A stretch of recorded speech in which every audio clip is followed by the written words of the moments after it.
Hey, good afternoon. It's Brandon Devnich from i3dTHEMES. You know, some weeks they just fly by and you have nothing to show for it at the end of the week. You go, where did that week go? This is not one of those weeks. This was an extremely productive week here at i3dTHEMES. So we'll start it off with what's been keeping both Colin and myself busy here this week. Custom requests, custom projects. It's actually shaping up to be the busiest March ever for that. It's spilled over into our work here in the code lab, and so you just do it. In addition, Colin has been continuing to work with his design series. He's showed me a sneak peek. Thank you very much, Colin. And it's looking fantastic. He's been working up a lot of the content that is going to be within this design series of tutorials and insight, and it's going to be fantastic, and we hope that that'll be complete soon. I've been saying that for a while now, but you know, there are lots of distractions that happen here.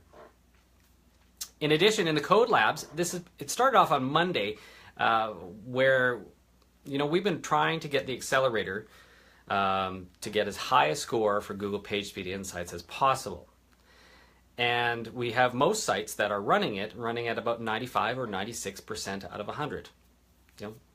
Really good score. We have the last few points that have been proving to be a little bit stubborn. Until the end of Monday, when we came up with some concepts, implemented them, and boom, we had sites running 99 or 100. So we're going to be testing a few more sites just to make sure everything is that high as well, but it looks as though we've just about reached the pinnacle. At that point, when we figure probably by the end of the next week, we will say that's it for features for Accelerator. At this point, we're going to stop there and begin work on the WordPress plugin version of Accelerator, which is really exciting. I'm excited to start working on that. It's been a while since I did any WordPress plugin development, and taking something that has benefited so many sites already and porting it over to the WordPress platform, that's really very exciting as well. And then late in the week here, we learned about the new feature of Google reCAPTCHA. It's called the invisible reCAPTCHA. So you probably know what a reCAPTCHA is. It's something where you have to prove that you're a human being.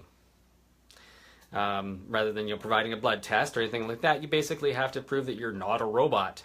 And the first generation of reCAPTCHA was you'd have to enter what you see in the pictures, or some letters or numbers, and not always an easy thing to do.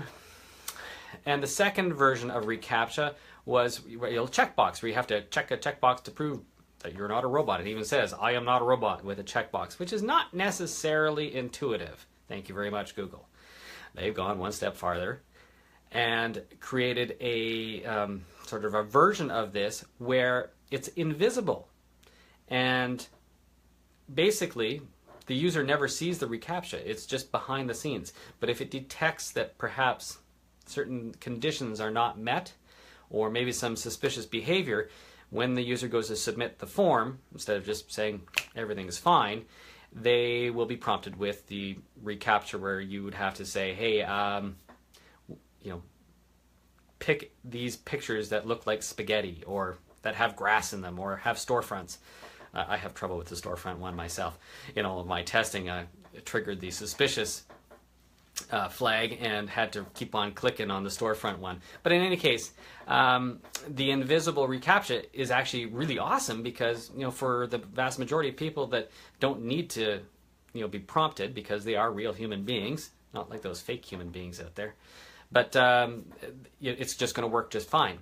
And so we thought, can we make this work? And that actually is very difficult. The Google API for this one is not quite as robust as the version 2. The version 2, which is the one with the check mark, I'm not a robot, that one allowed us to have multiple forms on the page.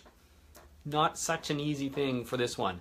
So we had to do a fair bit of work to make it work, but we now have it implemented for the SuperSubmit Pro package. So if you have the professional plan of SuperSubmit, it is now available to you. So you can turn this feature on if you like, if you want to. It is available by logging into your account, click on the settings button for your form handler, click on the spam protection tab, and just below that you'll see invisible reCAPTCHA, and you'll be able to enable that there. It's really quite awesome. Anyways, that's what's been keeping us busy here at i3dThemes this week. We hope you've had a fantastic week as well, and we look forward to talking to you again next week. Have yourself a great weekend.